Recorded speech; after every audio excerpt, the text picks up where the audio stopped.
Baik, Assalamualaikum warahmatullahi wabarakatuh. Saya Asnam Muhammad Sarif Safruddin, Prodi Hukum Tata Negara Islam yang Kota Ternate, semester 7. Dan maksud saya untuk membuat video ini adalah untuk bagaimana mempresentasikan materi saya yang berjudul Partai Politik dan Pemilu dalam mata kuliah Komunikasi Politik sendiri.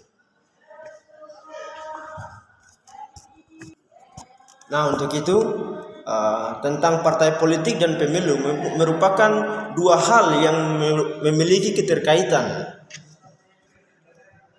dalam bernegara dan bermasyarakat.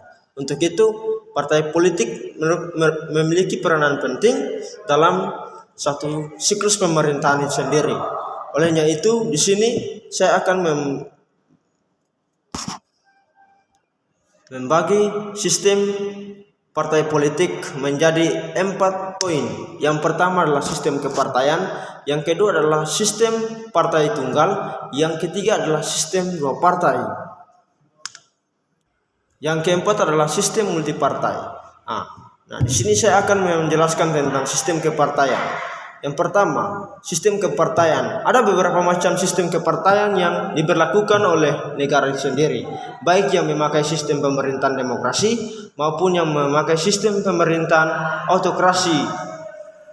Olehnya itu, Budiarjo membagi atas 4 bentuk macam partai, yaitu partai massa, partai leader, partai lindungan, dan partai ideologi. Di sini saya hanya menjelaskan tentang 2 partai, yakni yang dijelaskan oleh Miriam Sudiarjo sendiri. Yang pertama adalah partai massa. Partai massa itu lebih fokus untuk bagaimana menekan jumlah yang besar dan biasanya terdiri dari banyak golongan yang bergabung di dalamnya. Partai massa itu jika kita kaitkan di Indonesia, misalnya Partai Golkar sendiri. Yang kemudian yang kedua adalah Partai Kader yang menyatakan Partai Kader yang dimaksudkan di sini adalah bagaimana ketaatan organisasi dan disiplin para anggota. Jadi di sini dalam menekankan pada persoalan ketaatan seorang anggota dalam kepartaian sendiri. Semisalnya partai PKS yang ada di Indonesia. Jadilah itu arti daripada sistem kepartaian. Yang kemudian saya akan menjelaskan poin yang pertama adalah sistem partai tunggal.